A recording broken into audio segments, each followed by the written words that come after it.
Out here at Tipton Haynes today for the Celtic Mayday Festival 2019, and I decided that this would be a good time out here with this pretty background to do something I've wanted to do for a long time, and that is take a walking tour of Lord Roco's Fantastical Harp Demesne.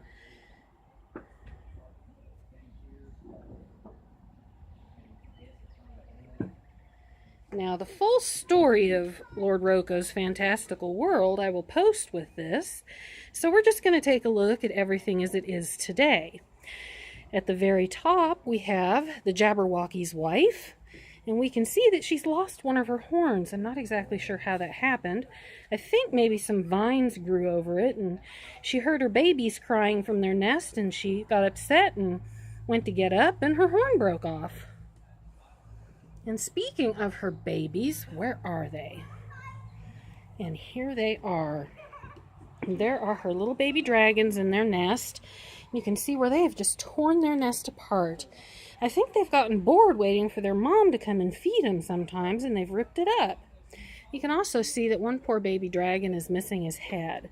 I'm fairly certain that one of his siblings got upset with him for being noisy and probably bit it off. Down here on the side, we can see we've got some of our flowers, and they're looking like maybe they've got some lichen or moss growing over the top of them.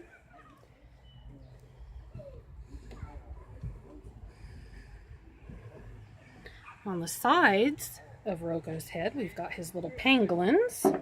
He's got a matching pair of pangolins, one on each side. We also, at the front, have our goddess Juno, and she's got her protectors on either side, Romulus and Remus, and right behind them we've got our little friend Bufulu. He's my favorite.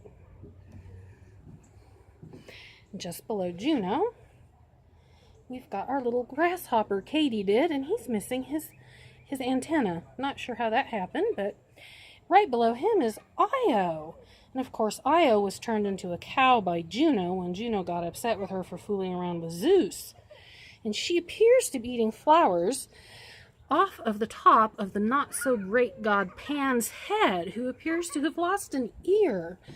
I think maybe Juno bit that ear off when he annoyed her, and she probably threw it up there to Romulus and Remus, and I think they ate it. We've got all our flowers going down our column, and some of them are kind of cracked and damaged and smushed. I think maybe somebody's been charging around in this garden, not being very careful about where they're going.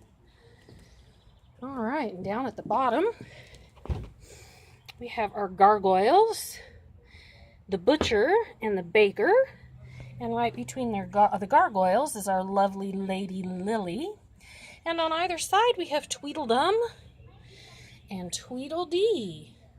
Tweedledum and Tweedledee look pretty happy about being down in the garden, but the butcher and the baker, they don't look so thrilled to me. Let's see here. On the side, of course, I have more of our flowers. We've got a little friend there. I wonder who he could be. And somewhere, someplace is hidden on the harp, we've got Pan's flute in several pieces. I'll bet if we could find that, he'd be happy to have it back. He might just play us a song. And there's another friend. I wonder who that could be. Again, it looks like people have been stomping through our flowers on this side too.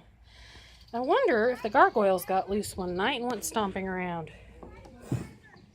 On our soundboard, we of course have our Lily again, and Hadrian Hare, and Owlowiscious, and a winter scene in the parish churchyard in Lord Roco's Fantastical Harp Demesne.